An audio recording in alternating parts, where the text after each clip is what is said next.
Welcome back to another episode of Worship Tech Tour featuring Flatirons Church here in Colorado. And taking us on the tour today is Morgan, who is the campus technical director. Morgan, tell us a little bit more about your role here and what you do. Yeah, so I work here with the team at Lafayette, which is our main campus, and we kind of work together and do all things production, and then I kind of take that and cast that net to our other 4 remote sites, using similar gear and similar processes to make the weekends happen here. So tell us more about the past few years, some of the updates you guys have undergone, because Flatirons now, the church has been around for, 15, 20 years, somewhere around there, and you guys have been in this space for a decent amount of time, but it's gone through some different phases of AVL.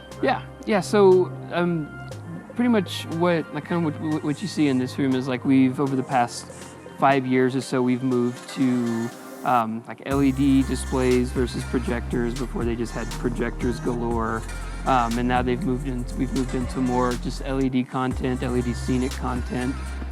In audio world, we've kind of upgraded to some more advanced consoles, giving us more flexibility, and in broadcast, same thing. Just trying to maximize on the technology and be able to grow with it, and not be limited and bound down for the season that gear is current.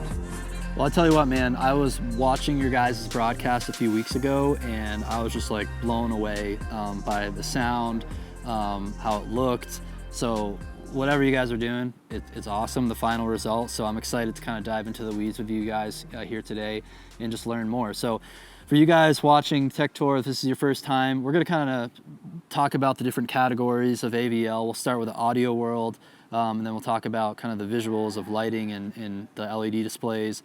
We'll move on to automation systems, timecode, and then the broadcast systems, camera, mixing, all that fun stuff. So without further ado, let's go ahead and just dive into audio world. Yeah. So maybe let's start with the room. I always like to talk about what was this room originally? It was a Walmart and a Sam's Club. Okay. Yeah. Nice. And then I'm seeing a ton of treatment around the room as well, and I can tell in here there's lots of absorption. You're not going to get a lot of random reflections.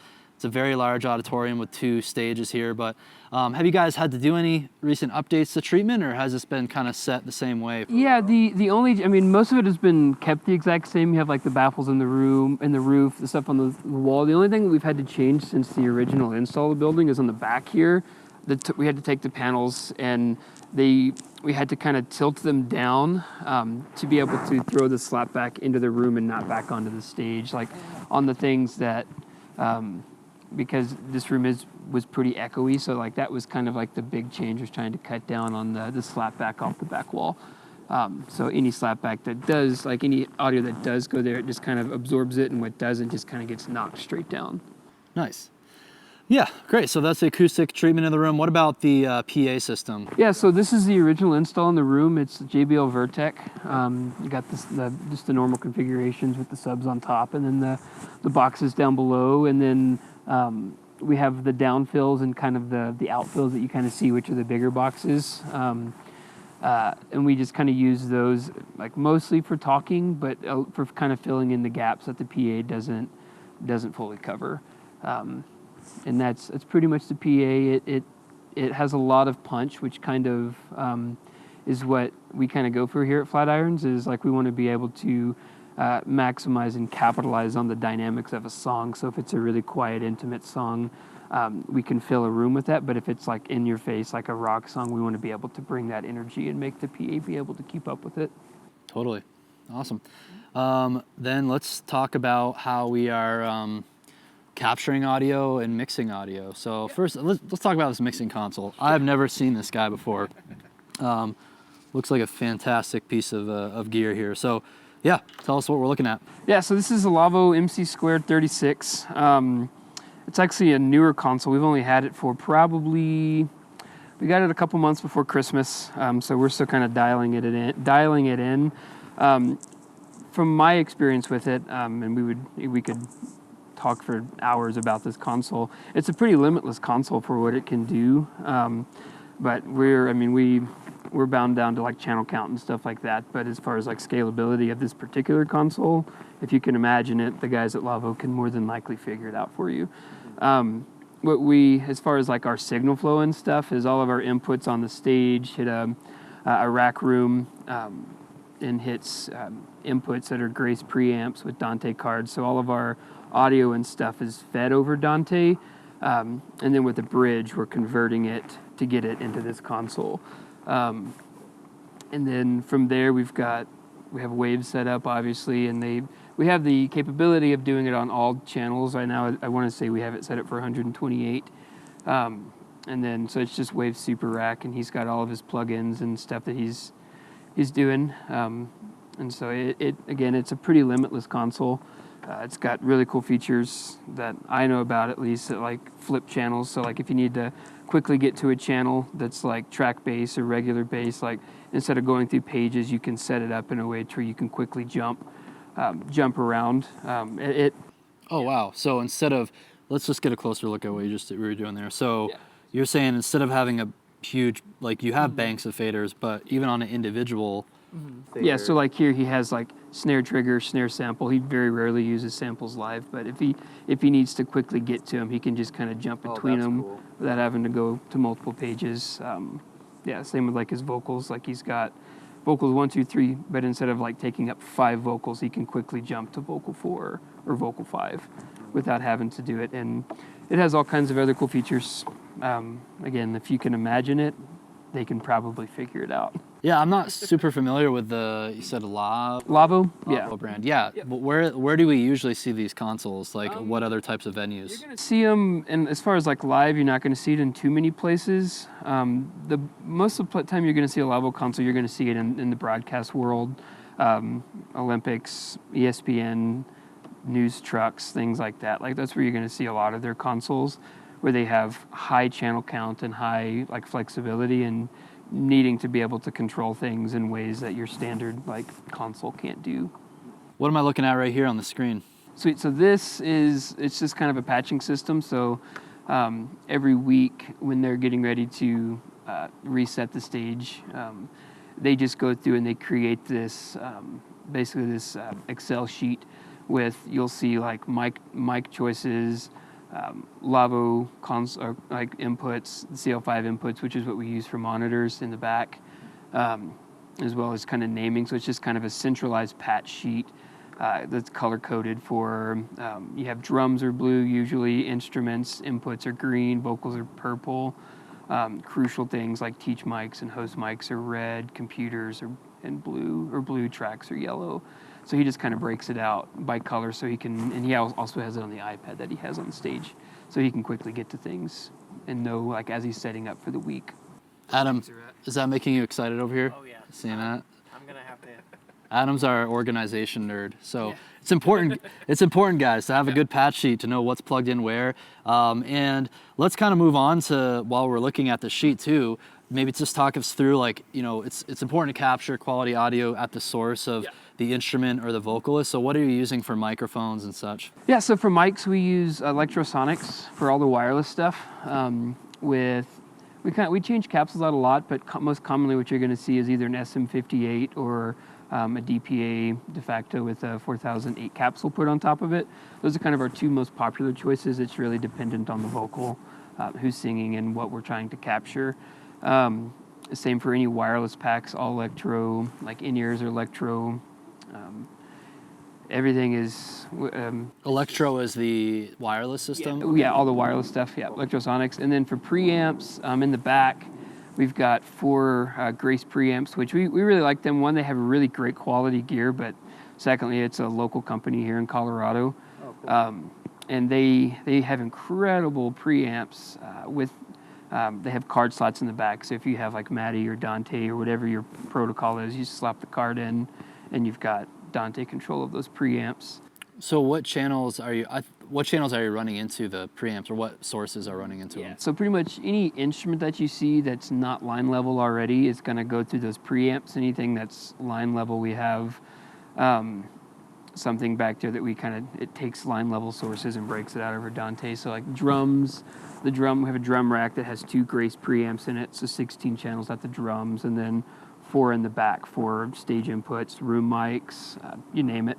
A lot of our keyboards and stuff are run over Dante Virtual Sound Card, so they can do all their patches and all their sounds and samples and stuff. Nice. But so, are you running like but the vocal mics, if they're a wireless system, are those just going straight into Dante? Do they have to go through a preamp too? Or? We run them to the preamps. Okay. So we have, in the patch room, we have wireless 1 through 8, I believe.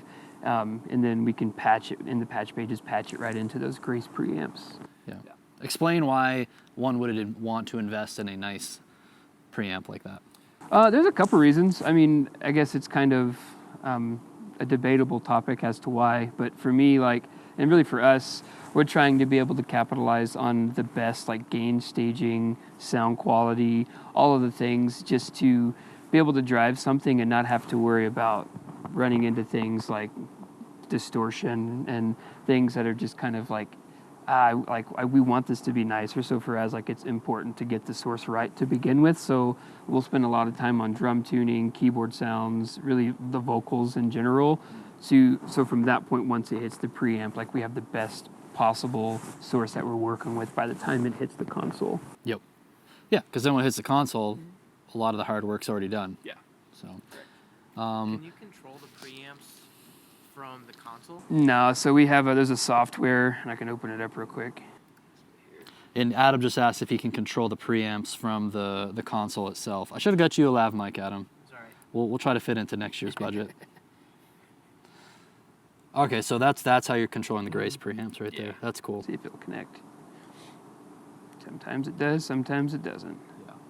Yeah. So he'll go through and he'll label them each week. So kick in, kick out, snare, top, snare, the other snare. He has multiple snare mics, snare bottom, and then you just kind of page through it. You have the room mics, the vocal mics that are hitting here. So he'll do all of his gain staging here. That's cool. Yeah, and then from there over Dante, it's just hitting the console. Yep. This monitor setup here. Okay, so you just got a regular, it's like a desktop monitor. Yeah, I just like how I never seen them slanted like that, but it feels good ergonomically. Yeah, it's nice to just look straight down versus if you're sitting down, it's nice to be looking straight on. But for us, if you're here working, it's a high priority that we're paying attention to what's happening both here and there, and so it's nice to look over and see it at an angle that's you're not having to look down and do weird things. We want everything to be accessible and at our fingertips. Okay, what do we got right here? This little speaker. Yeah, so this is we have one here. We have one in broadcast. This is for talkback. So we have MDs on the stage. Either the drums will have an MD mic. The actual MD will have a mic. In broadcast, they have a mic. He's got the mic here, and so we have a talkback bus that goes to this. So he's able to have communication all the time with all the people that he needs to be able to hear what's happening. As far as audio, starting a service, if something goes down, being able to have communication is just an important piece of what we do. And do you just make sure out here that's not too loud? Yeah, it's usually loud enough in the room to cover it, and it's a pretty directional thing. So yeah, he doesn't have it cranked up, and he I think a lot of times he actually brings it down when the service starts. And is the light notify if the MD's trying to get a hold of the... It's more for internal production communication. So if video control is trying to get a hold of him, he's got the phone right here. They're trying to call him on ClearComm. It just flashes red. Yeah. We'll take a pause on audio until we kind of walk around the room and other questions come up. We'll go up on the stage. Let's actually continue kind of going through this tech booth right here and kind of chat a little bit more. I think this will segue well to the visual side of things. We got the lighting console over here. And then we talk about the displays in the room. But here, it looks like I'm looking at your multiview for something. Okay. Yeah, so this is just a lot of times we'll have... if Bryce, our production director, comes in and needs to see what's happening, being able to just see all the cameras at once. We have kind of video playback that's coming in this square right here. So it's just a centralized thing of where things are going. So we have lobby send, so we know it's going to the lobby. This is our live view, which is like we do a pre-show before services, and live view allows us to kind of broadcast that from anywhere live. And so we can kind of see all things of video that's happening just at a spot in at front of house. And this exact same feed kind of goes to multiple places. Cool. Yeah. Next station here. What are we looking at? Yeah. So this is Fun World, and this is kind of like where we do all of our visualizations for the Scenic content. So we use Resolume, and so each week, Christy, the amazing lighting designer we have here, she goes through. This is Christy. Hi, Christy. She'll go through and she'll program out all of our visuals that hits all the Scenic content. Resolume just allows you to play back high quality content in real time and being able to manipulate it and make changes and tweaks as we need to fit the needs that we have. So, yeah. So yeah, we're talking about so that's sending it to the LED wall. Anything else? Because the side screens, where are those getting their video? Yeah. Source? So it's getting its video source from video control. So one of our ME layers it sends out. We have iMag that goes there. It's also the same feed that the other campuses get. And so it's a direct feed from the video switcher right to the processor.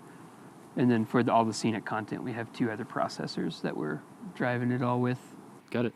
Well, while we're talking about this LED wall and the Scenic content, go ahead and kind of break down what we're looking at, like the site, like who made this LED wall, what's the size of it, what's the processors driving it, all that fun stuff. Yeah. So we use Row. That's particularly the Row Carbonite CB3 is what you're seeing there. As far as current dimensions, I'm not exactly sure. I would guess it's around 30-ish feet.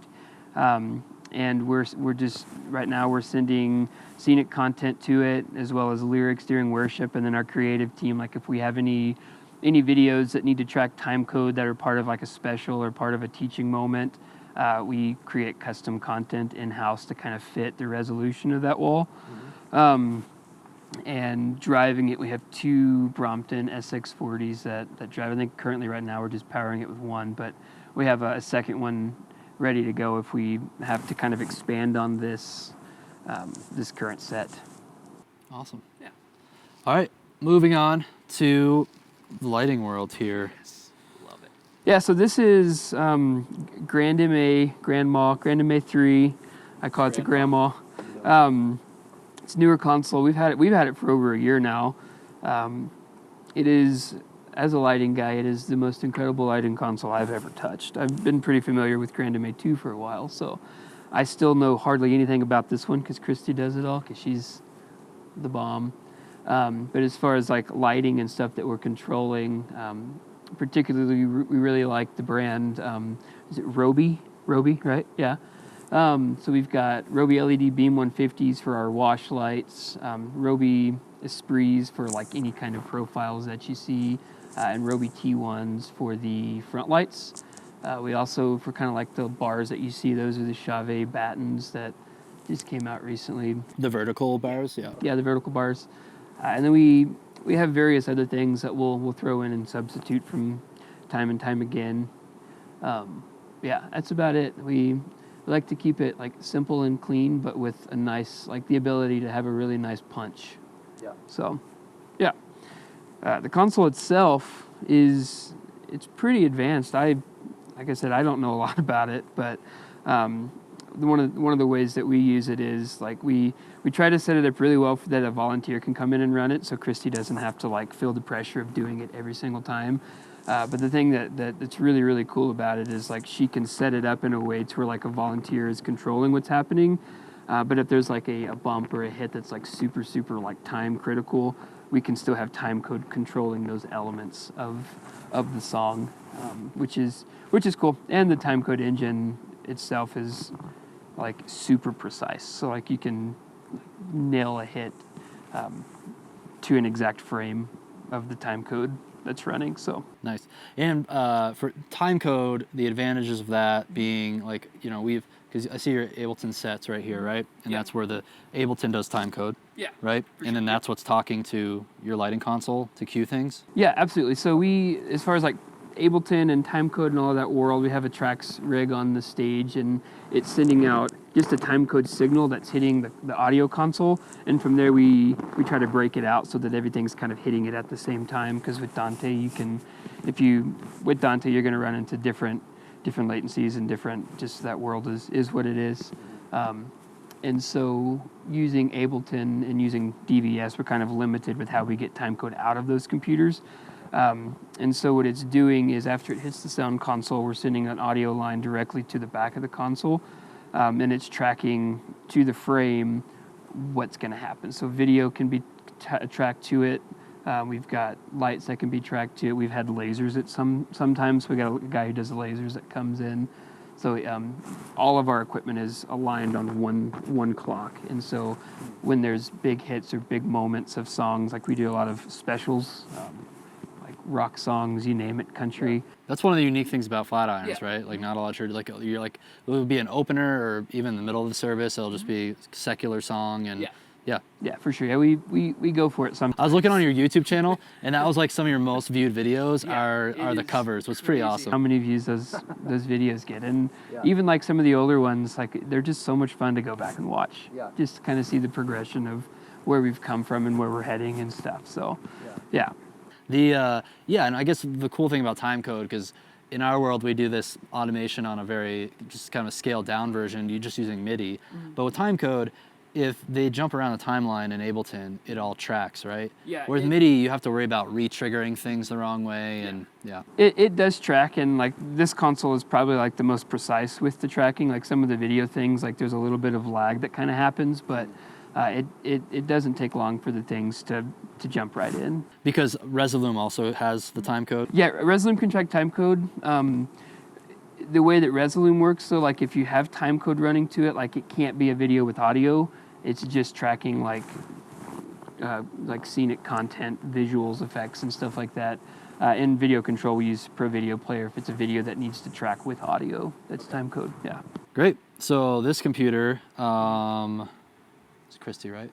Christy. So Christy, you were just setting up lights. So I saw you using this workstation right here, this computer.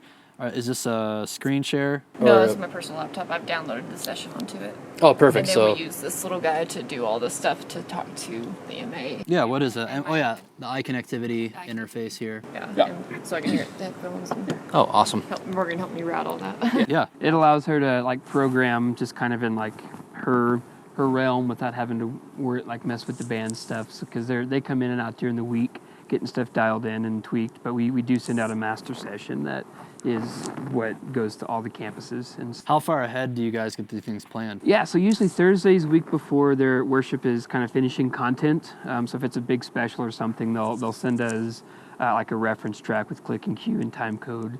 And then the actual sessions itself is usually done by Tuesday. It's kind of the deadline because Wednesdays are rehearsal days. Yep. So we try to, at all the campuses, we try to our best to run all the elements with the rehearsal at least once.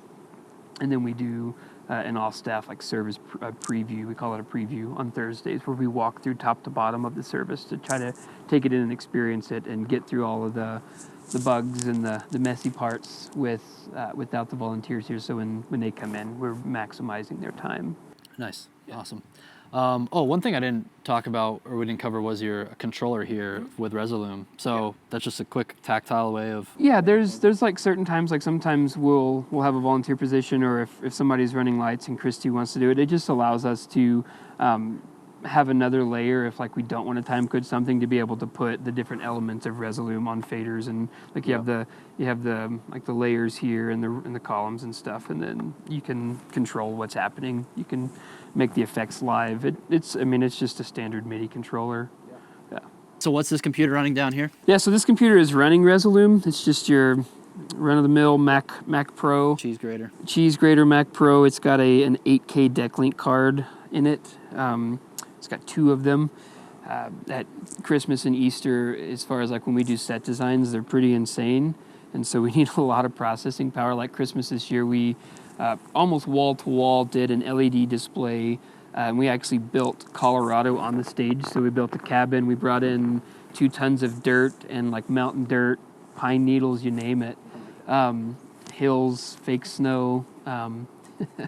And we went out into the mountains and captured some really high quality, like 6K and 8K shots of like sunrises and stuff, and time lapsed them throughout the service to kind of, I mean, the theme was Colorado Christmas, and so that's kind of like the extent of what we do for Christmas and Easter, and so we need to be able to process those pixels, and so this one is a pretty beefy one, so yeah, that's it. I mean, if you guys do want to, we could talk about this station if you want. Yeah, what's this station over here? Real quick. So this is the way our pastor does like his messages. It's actually a pretty unique. It's actually insane. I've tried to do it, and it's insane. So he actually uses a teleprompter. He types out his script, like his message word for word, and he's tracking the teleprompter. Take those guys off. I guess they don't come off. Well, might be hard to see them. Sitting, like my wife and I, we sit back here a lot, behind front of the house booth, because I can't not unplug when I'm trying to come here. And seeing this run the whole time, it's like I find myself like reading it. So we put these little privacy filters in. Yeah, it's more of like an angle thing. So like as I'm standing right here, like to me it looks like they're off. Oh yeah. Yeah. Oh wow. Mm-hmm. Yeah. And so like from directly behind it, like you can kind of see. I'll just open up last week's. And then over here, the volunteer kind of runs it. They can control the speed of what's happening. So, and he's Power prompter. Yeah, okay. Power prompter Pro, I believe. Let's see. Yep. Yeah. That's impressive. So where's his screen that he's? Yeah. So with the video switch, we have some macros programmed. So every TV that you see, there's one here, one over there, and then two up front. Wow. We'll display this, so no matter which camera he's kind of looking at in the house, like the 3 or 4 main cameras that we use for message, he's got a TV there in front of it, so he's talking to that camera or to that. So we try to track with him, and so yeah, and he just, obviously not that fast, but he just reads it right off the page. Pastor Jim? Yeah, Jim. Yeah. Jim uses it, our executive pastor Jesse will use it, and then our teaching pastor Ben, he's old school, even though he's young. He likes the music stand and reading it right off the music stand. Yeah. But yeah, so we have a volunteer that sits in this position every week and crushes it. Wow, awesome. Yeah. All right, let's go check out the stage. Yeah, let's do it. All right, so I'll just do another look here at all the lights that we've got going on. So what was that brand again you said of all? For the lights? Yeah. Yeah, Roby. Roby, okay. Including all these front lights? Yeah, those are the Roby T1s. Okay, Roby T1s. So these guys can move, do all the things, do all the colors. They have like framing, so like you can frame, like treat them as actual spotlights or wash lights. And so like if you need to spotlight somebody, you can actually frame just like your normal Source 4 fixture, and it just does it all with motors and stuff inside the lights. It also has like CTO filters and color correction things so that we can try to match color temperatures for cameras and stuff like that. Nice. Yep. Awesome. Here's a closer look at the LED screen, one of the side screens here for you guys. These look like, do you know what the dimensions are of that? Of the walls? Yeah. They are 12 by 5 panels at the moment. I don't know the exact dimensions of it. Big, that's what the dimensions are. Each panel is basically, I would say, like a 2 foot by 2 foot panel. Okay, so here's a nice closer look at the stage for you guys. All right, so let's go ahead and let's take a look at some of the instrument setups here. So let's start with drums. Yeah, for sure. Cool. So talk us through if you're familiar, like what are we looking at for some of the shell setups and stuff? Yeah, so it's a Risen kit. The band, they love the sound of them, the tone of them. Just has a really nice punch to what's happening. And then for the snare, it's just the run-of-the-mill Black Beauty with Remo heads. They love the Remo heads. Cymbals, currently there is Istanbul for their ride. And then you have the heartbeat cymbals for the crashes. Yeah, and hats and Zildjian stuff as well. So, yeah. Microphones and triggers. I see some triggers on here. So the triggers we use them for gates. Sometimes in broadcast, we'll use them for samples. So if we need to do drum replacement samples in real time in broadcast, we'll use them. For mics, we're big fans of the DPA stuff. So you just have the DPA 2011s for toms, and with the way DPA works is they just have different attachments and preamps for the actual capsules. And so you have 2011 for snare, toms, with the tom mount preamp, and then for the kick drum, D6, standard D6 with the Yamaha sub kick. It's kind of like the Flatirons combo is the sub kick with the D6. It's just nice being able to have control of all the frequency response of the kick and craft it for whatever the song is and whatever it needs. Nice. And the baffles. Yeah. Currently using Clear Sonic, just the regular baffles, and the intent for Res is for vocal bleed, so it's not really for room volume. It's a pretty big room, so it's just not even an issue, but the vocalists, they like to run around and have a good time and stuff, or come up to the drum, so it just kind of, it just adds just a layer of keeping it clean and keeping it under control as far as mic bleed. Moving on to your keyboard setup over here. Currently, this is kind of, they use the Nord Stage 3, and they'll run actual analog outs and have sounds. They can also plug a USB in and get samples out. They also have the Axiom Pro, that same thing. They usually have an Ableton computer set up right here, and they're able to send all their patches and sounds out that they need. And then, so the talkback mic, if he needs to talk with the band, things like that. And so this is kind of the most common setup that we'll use at places. And so, yeah. Where the Nord is, the Lord is. That's right. All right, over here. Yeah. So this is kind of our Ableton rigs. We have one of these at every campus. It's got the touch screen, so if they need to make changes, they can. They can also use the trackpad. We run Ableton Live. As far as like sessions and stuff, we run it in arrangement view. So when they run it, it just kind of runs. Yeah, they'll have stop cues. We control things like the tempo, the tap tempo and waves, lyric triggers, ProPresenter playlist. So these are kind of the same thing.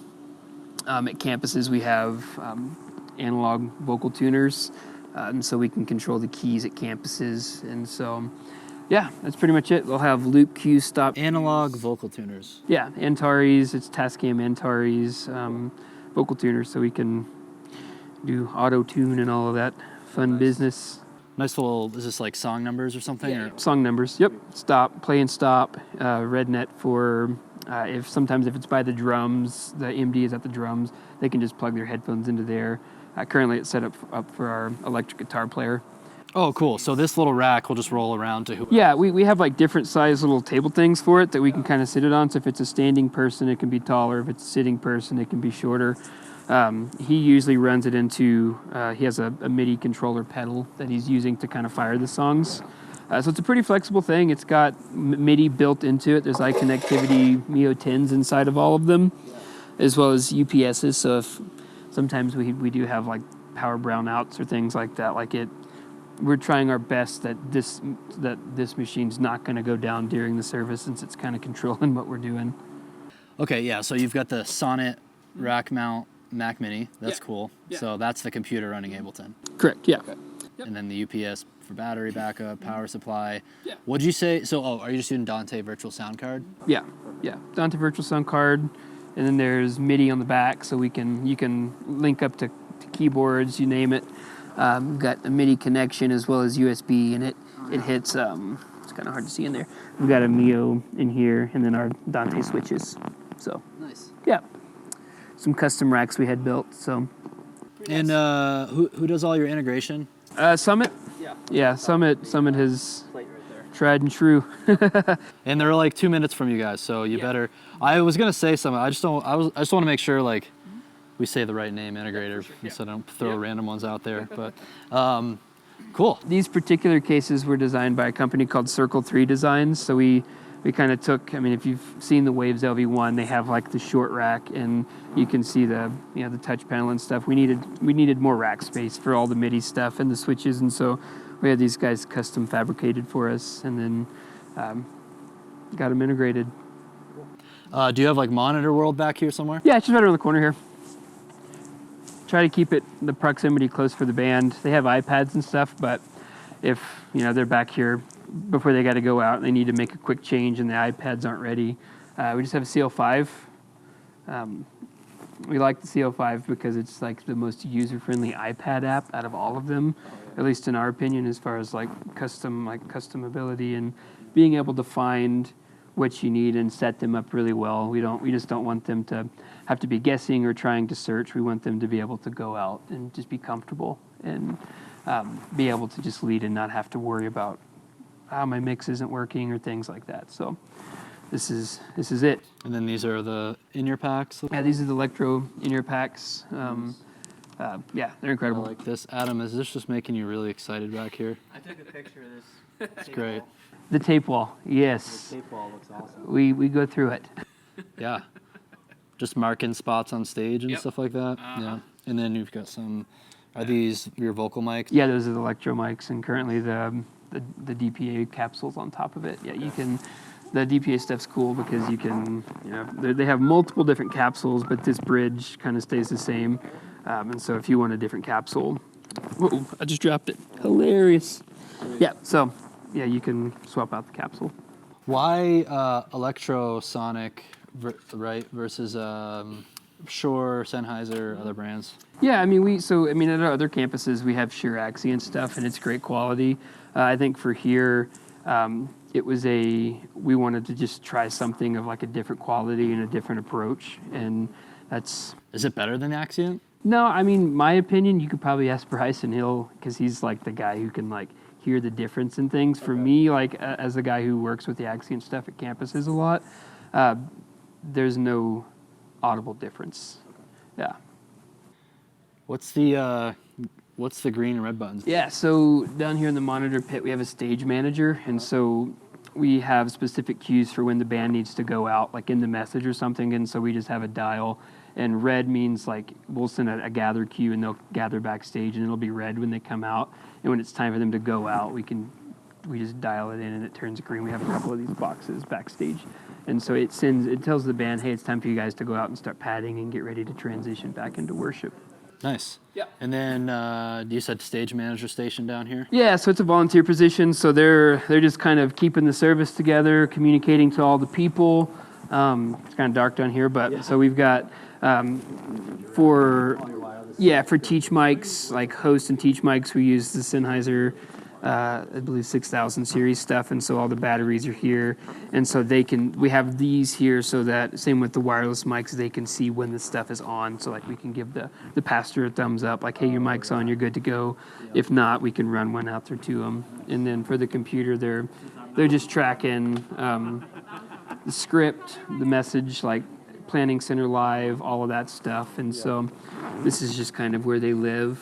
And this guy here, we sometimes will have if we don't have this configuration of LED wall, if we have just like Scenic breakout stuff, we'll have what we call Jumbo Jim. Jim is our pastor, and so we will lower like a 25 foot by 10 foot wall or 11 foot wall down out of the ceiling with kinesis motors. And so this volunteer is loading the message in and message out queue and actually bringing that wall down for message note content and stuff like that. Wow. Currently not using it. We'll use it again probably the next set change that we do. I feel like I'm in a dugout right here.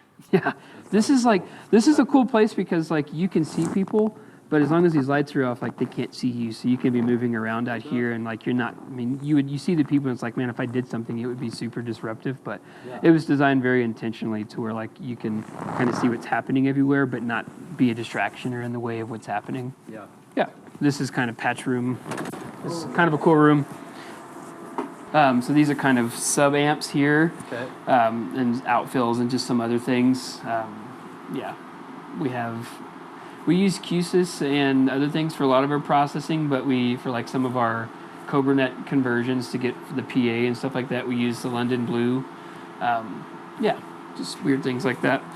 And then just kind of a mess. We're getting ready to replace all of our house lights, and so we've been testing all of the MA nodes and stuff. So these are the Grace preamps, the 4 instrument ones. Each one has 8 channels. Oh yeah. Let's get a closer look at those guys. So Colorado made. Yeah, Lyons, Colorado. They make like acoustic guitar preamps, like 2-channel guitar preamps you can do for acoustics. Yeah. We have a couple of them. They're incredible. They just have a good sound. I'm just picturing guys with beards and flannel shirts, drinking Oscar Blues, making these preamps. That's what you get in Lyons, Colorado. Yep. Man, this is like a Skittles commercial up here too. It is, Jeez. And it's Or like the Rainbow Road from Mario Kart. Yeah. That's kind of what it reminds me of. Yeah. Wow. That's cool. Yep. So this is kind of video and audio patch. So like all of our house cameras and stuff run through these patches. The hard thing, it's a lot of cable, so it's really hard to keep it clean, but that's why we have to throw labels and stuff like that. We do like move things around a lot here, and so like being able to have a patch bay that's like super flexible is super, super important, because we might move a camera to a totally different floor box in the house, and instead of running a new cable, we want to be able to just move a patch, and it's super nice. Same with all of our network stuff. Like we're trying to, between this patch room and the one in video, we're trying to just have the most flexibility we can have. Yeah. So yeah. Just a closer look for you guys here. Man, this is like this is vintage Summit. Old school Summit. Man, no fancy blue lights. What are they doing? They're No 5 minutes fancy down the road. We have one campus that has the fancy blue Summit plates, Yeah. and it's our Aurora campus. It's the newest one that has their own building at least, and it's the only one that everything else has vintage Summit plates. You guys had Summit build this before Summit was cool. Yes. That's what I feel like. That was like before everybody knew about them. Man, that's awesome. Cool. Tell us about your crowd mic and audience setup. Yeah, so this is like an ever-changing experiment for us. Like for us, like it's super important to like try to be like super creative in how we're like capturing our room sounds for broadcast, and it's one of those things. It's like it really elevates what we're doing, and so currently we've got some 414s with some, looks like they're on the Sennheiser shotgun mics at the moment, kind of like paired right here on the front on these bars, and then we have some that are out, and then we've got some I believe they're on the Sheps mics at the moment for just some down house lights. We've got some further in the back. So we take a bunch of room mics, run them to the preamps in the back, and then in broadcast, he's doing a lot of just really, really cool like timing things, and just he uses them a lot. So that's kind of like the secret ingredient of our mixes. So online and stuff, yeah. Show us the guitar rigs. Yeah. So as far as like guitar rigs, the volunteers and the people that we have in that come and play, they kind of bring their own stuff in. But again, like we have different styles of music, different things that we're going for, and so we've got this beautiful wall back here that we had like custom built and wired. Summit wired it all. So we've got different amps for different effects, and so a lot of the guys use like the stomp and some other pedals, and this kind of allows us to take those sounds and isolate them, but as well as like send them back into these for like if we like a few weeks ago we did the song Come Together, which is just like a really big rock heavy song, and so being able to have access to these, we actually rolled some of them out on the stage for it. But it's just an isolation area. We've got the one for the bass, so we can run a bass through an amp. Just a lot of flexibility and options and stuff. Yeah. Dude, we almost skipped this, Adam. I always forget about it. Dang, it's just the lights are like it's that's what does it. Cool. Man, so here's all the. I'll give you guys a closer look here. The cabinets, amps on the bottom. More combo amps down here. That's dope. Okay. While we're back here, we got just a couple of piano shell. Yeah, this was a kind of an Easter thing a couple years ago. Like we gutted a thing and a shell and put the Nord in it, and we just got some custom wiring and stuff in it. And this one's an actual baby grand, so like we did an Adele song a month or two ago. It allows us to just kind of roll it out, mic it, and make it sound real nice and authentic. And so we've always got it ready. A place for guitar cases. That's awesome. Yeah, extra drums, cases, you name it. So always there. Yeah. Wow, lots of storage over here. This is great. Adam, you'll get really excited about this. Like SDI cables, adapters, everything. You pretty much cleaned out Lowe's or Home Depot. Yeah. Oh man. That is nice. All the lids. Dang. People are gonna get so many great organization ideas here. The Home Depot special. And then I saw this cool little workbench over here. A little more cables and... Oh yeah, this is mic, all the mic capsules and all of that stuff we lock in this little guy here. Oh yeah. Yeah, you don't want someone walking off with a $500 or whatever capsule. It's unlocked at the moment, so yeah. So we just got audio storage things like tools and hardware, capsules. All right, let's take a look at these capsules here. SE, B7, Beta 58, KSM 8. These are more of the DPA bridges. Yeah, just a whole bunch of options there. More drum mics, things like that we hardly ever use. It's kind of like the DPA headquarters. We've got all the DPA capsules and parts and whatever we need, we're kind of ready to go. More DPA hardware. More RedNet AM2s, which these are great because you can just hit them with Dante. Just a couple RedNets, just got a couple 7Bs. Yeah, these are definitely more for like recordings that we'll do. So like during COVID, we had a lot of like, we were kind of bound just to this room. So like we didn't need the big PA, the mics. So like for vocals, we would use those guys. So they're always there if we need them. Just odds and ends. This space is, it's a mess. Just warehouse storage. We have like the lighting workbench over there, video workbench right here in front of you. Cable management. Still haven't cleaned up from Christmas, and Easter's right around the corner. Yeah. Wow. Plenty of backup fixtures. Man. Kind of reminds me of Life Church's warehouse situation they've got. They have like maybe like 3 times the size of this, like just all a bunch of gear, backup gear that needs to be repaired. Yeah.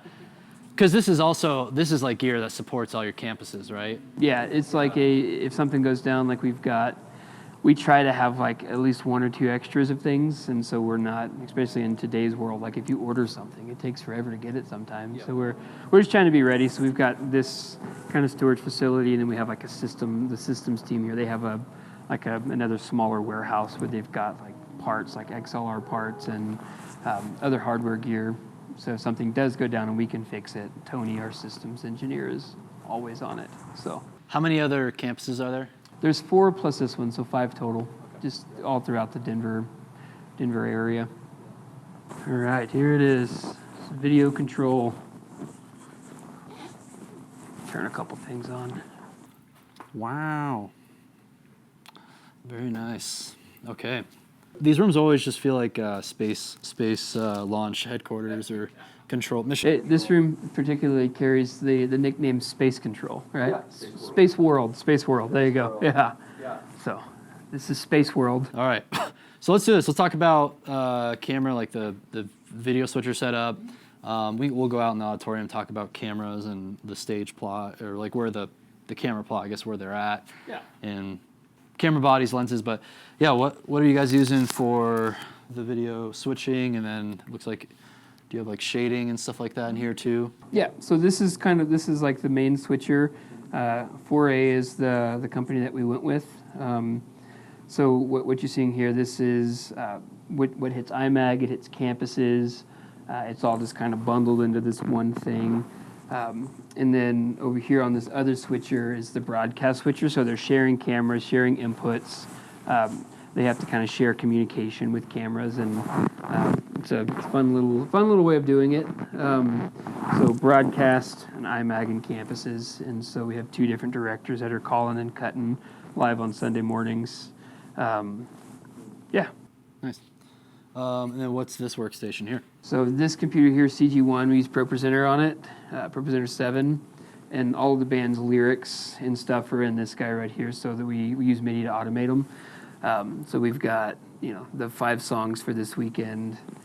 all automated. And then on this guy over here, this is So is that MIDI in the same Ableton? same Ableton session. So over Audio Studio MIDI, we're just kind of connecting the two together.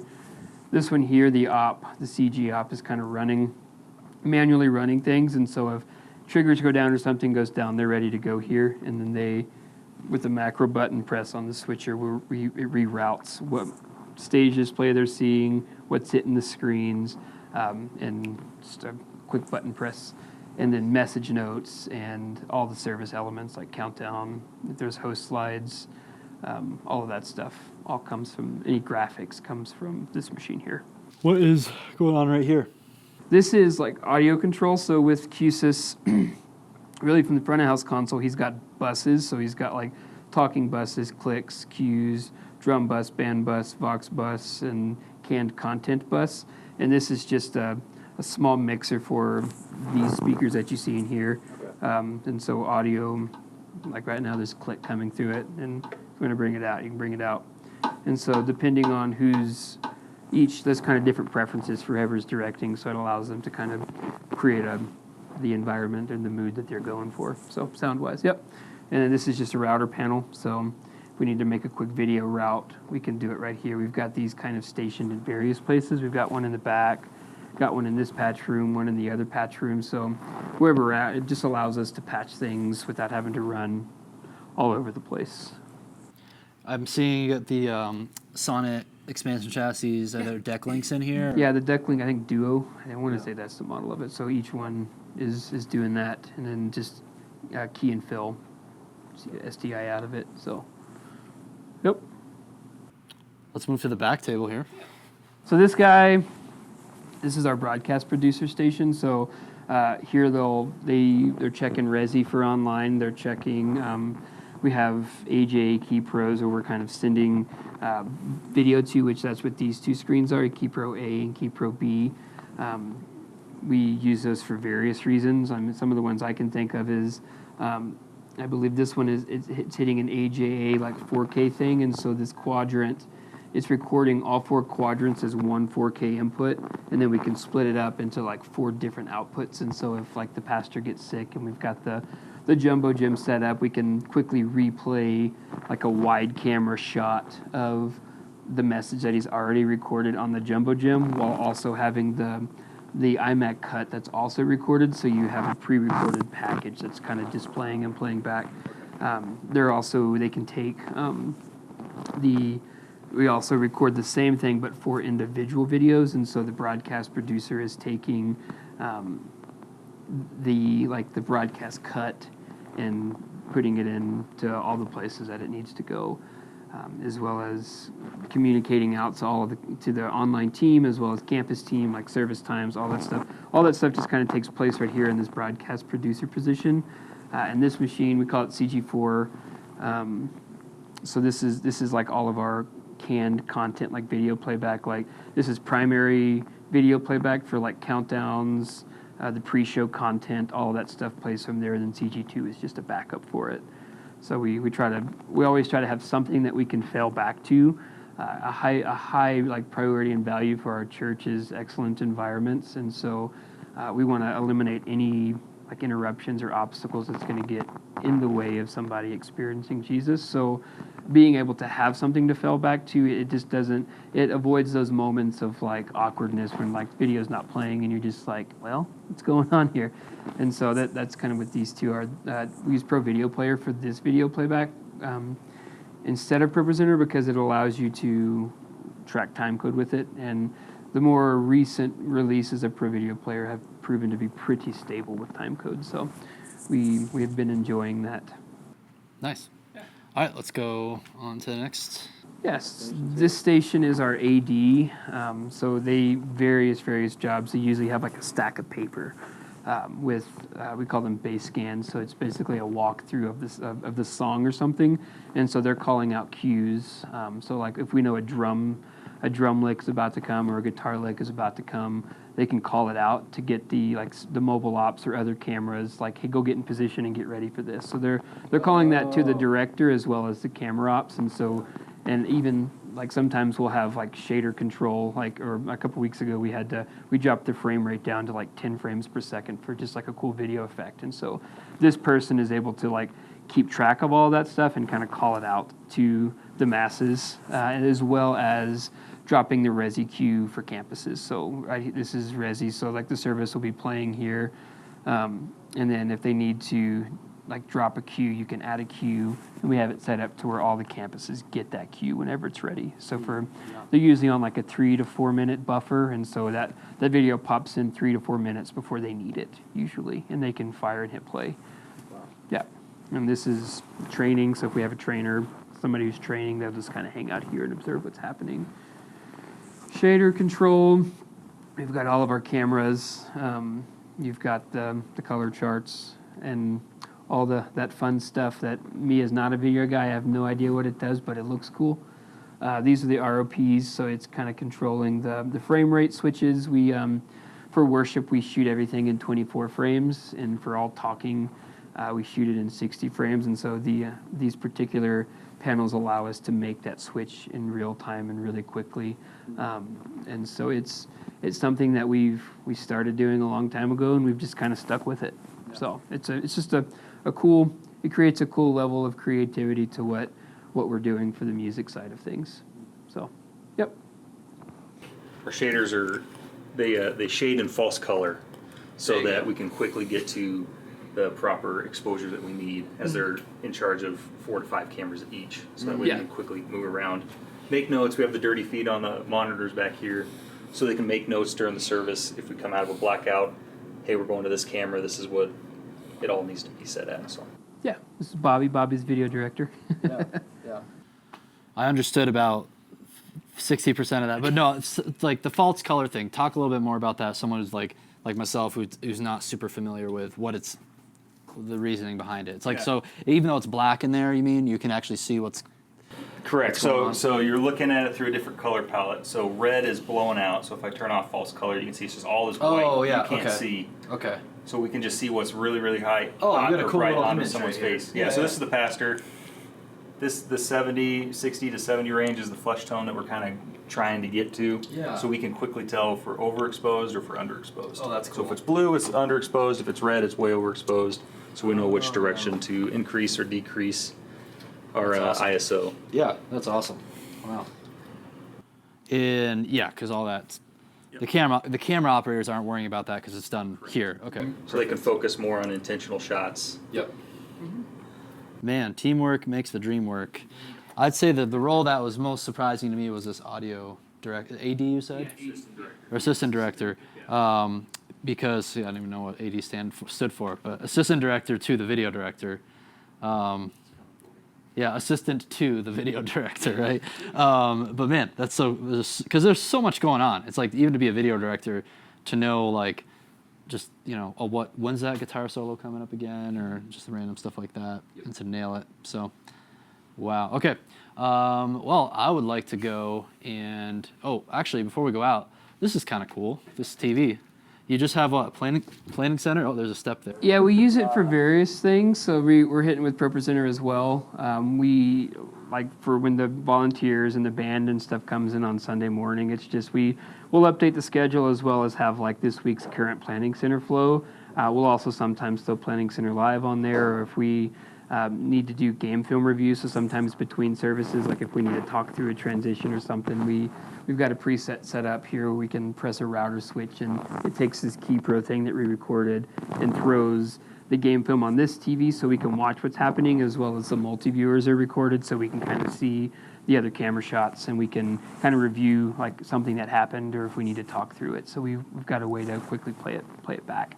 And so we use this monitor, we call it the black glass monitor, but we use it for lots of things.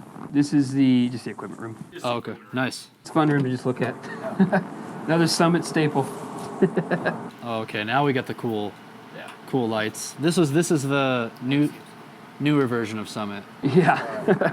So we got the key pros here. This is our live view server. So we've got just like a roaming backpack that's got cellular data, so we can go to a campus. We can go really anywhere in the world that has cellular service, and plug a camera into it and get it back here within 1 or 2 seconds delay. Oh, wow. So we'll do our, like last week we did our pre-show from our Aurora campus. The campus pastor there welcomed all the online people and then spit it back here in real time and just punched it live. That is cool. Yeah, I've got the old school Resi encoders, still say living is one on them. These are so this is our, I want to say this one is our online encoder. We've got our game film encoder kind of buried up top. And then our campus encoder is right here. And then our in-house campus decoder is right here on the bottom. These right here are our video wall processors. So this is the side screen ones, and this is one of our Scenic processors. The other one is in a different room at the moment. But so this is handling all of the processing. We just hit it with this one's getting hit with a 1080 signal, and this bottom one's getting a 4K signal for all the Scenic stuff. Well, everything else is network. We this is kind of a cool thing. This is like all my years in tech, I've always like wanted to be able to like have a video routing system that is tied in with audio. So the Lavo, the same front of house company, makes the vPro 8. And so what this does is it takes every audio source that's on the network and every video source that's on the network, and we can route it and send it and time align it, whatever you want, all within these two things. So we've got Dante coming in, converting it to Maddie, hitting vPro A, and so we've got like the online send goes through here, all of our side screen stuff goes through here, so we can time align the audio and the video. You can delay the frames or you can delay the audio, whatever you need to kind of make things be perfectly in sync.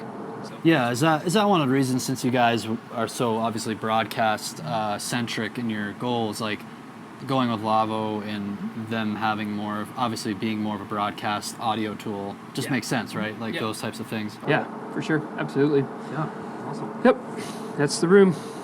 All right, so let's take a look at the multi-camera setup you guys have in the auditorium here. So seeing lots of cameras around the room. Maybe let's start back here with your main, like, looks like probably your main follow cameras for. Yeah. So this is camera 2. This one right here with all the controls. Let's go in order. Let's go wherever camera 1 is. Let's do that. So camera 1 is this guy right here. Let me just show you so you can see it.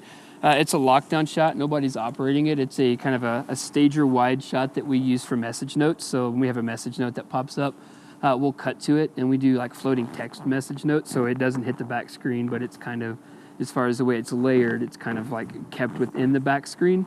And so we'll cut to that for message notes. And then camera 2, this guy here, is kind of our main tracking camera. We use Panasonic Vericam LTs for all of it. The glass kind of varies per shot, really. yeah, so those Vericams, I'm like starting to see those more often these days. I don't know, like in terms of I think Transformation just got a bunch of Vericams as well. What do you guys love about them? Why'd you go that direction? Because didn't you have Canon? We did have Canon, yeah. Bobby could tell you more about that transition. But currently, for me, like the network control of them is kind of nice. I think we're still kind of like messing with the colors. Like we're always trying to tweak it and make it to where we want it. But there's a lot of things, like it's got the timecode directly out, like if we need to, or directly in, if we need to feed timecode into it for something, or if we need to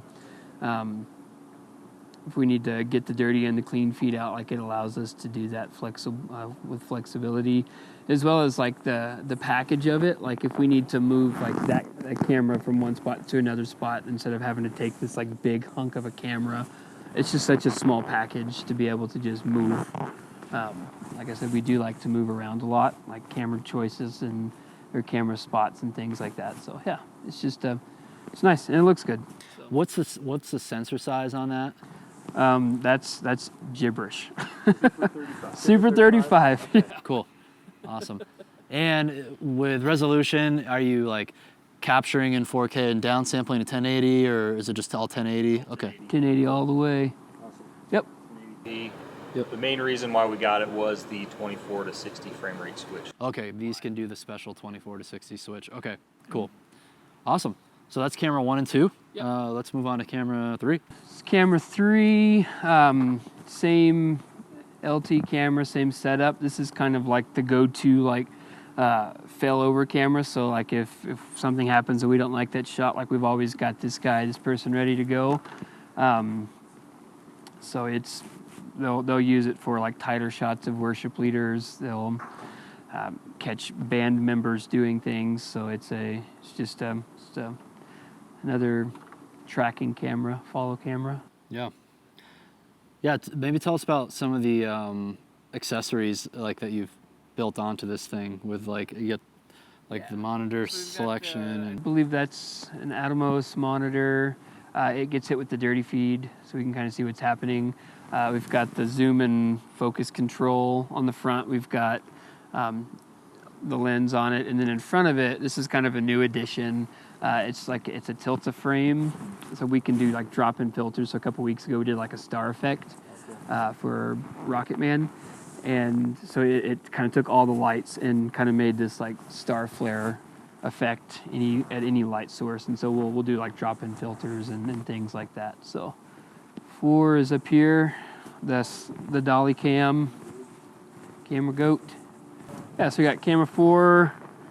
A lot of the same accessories. The Atomos monitor, the tally, it's just IP fed. This guy is a manual focus and zoom, so this is all done manual. We'll use it for like some more like side shots of the pastor when he's preaching, just to kind of create just a cool angle. This one's mostly used for online stuff as far as when teaching and stuff happens. It doesn't really go to campuses or on the side screens a lot. It's just kind of just like an add-on, a nice add-on feature shot. So again, same accessories on it. 5, this guy. The order kind of makes you run all over the place, but it is what it is. So this is camera 5. This is a shot that like could move. Like really 1, 2, and 3 are kind of locked to their positions, but this is kind of 4 and 5 is where we kind of get into where we'll move cameras and stuff like that as far as positions placement. So we have a different control system for the zoom and focus. We use the Tilta wireless stuff, and so the control module is on the handle, and then it just feeds these little motor controls that affects the zoom and focus.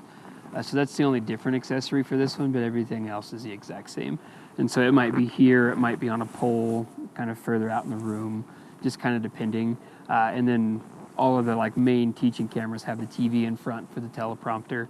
So he's kind of looking around and engaging the room and not just locked in on one television. So that's why you'll always see a TV in front of one of our main cameras. Yeah. 6 and 7 are Backstage. All right, so this is camera 6, and on the other side of the stage we have camera 7 as well. Identical cameras.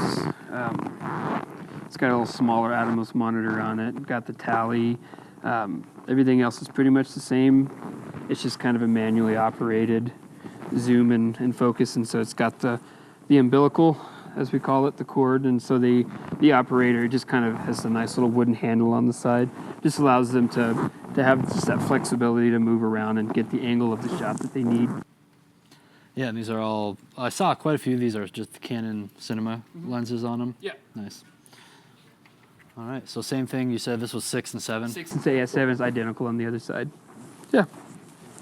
How many more cameras do we have? 2 more. 2 more. We're almost there. 8 is the long dolly. Got camera 8. This is the long dolly, long camera goat. Used for various things. This is probably the most used camera for online. It allows us to kind of like get the people in the shot, as well as just get some really, really cool movement on the cameras as we're recording and tracking and stuff. Again, same accessories. It's got the Tilta wireless controls on it. Yeah, this one is actually a different camera. So this one's not an LT. This is a Panasonic EVA. So like as far as like remote control of it and stuff, we still do it from the back, but it uses an iPad instead of an actual remote panel. So this camera and then the Jib, which is the next one, both use the EVA cameras instead of the LTs. And so there's like a slightly difference in the color, but it's close enough in our opinion to where it's like we just roll with it. So this is camera 9, the Jimmy Jib. That's the name of it. It's an old one, but like we We love it. We use it a lot for our, like, a lot of the online shots. If we need to catch like crowd moments or something, this is the camera we probably move the most. Like, just so many different capabilities of where you can put it, either on the ground or on the platforms, different left side of the room, right side of the room.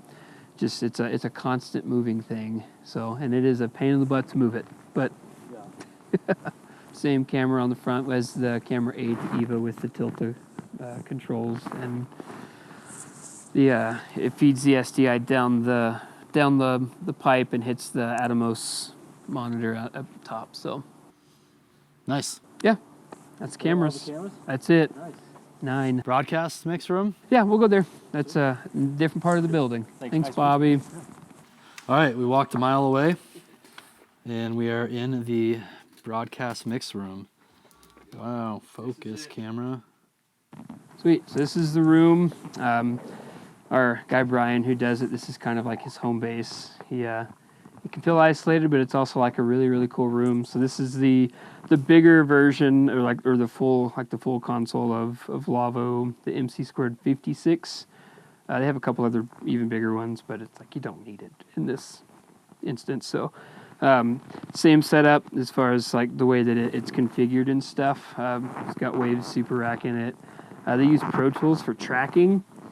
So they can do, I mean, there's been times where they've done like some dynamic automation and stuff. It just feeds timecode from Pro Tools into here, so you can program fader moves, all kinds of things that are, the idea is like the product that hits online is just as good as the product that's like post-produced. And so there's a lot of like techniques and stuff that's happening to kind of give it that post-produced feel, just in a live setting. So yeah, it's got the speakers. These are some, like if we ever wanted to do like some surround sound things, we've got some more audio feeds going to these like smaller Ableton boxes. Lava lamp.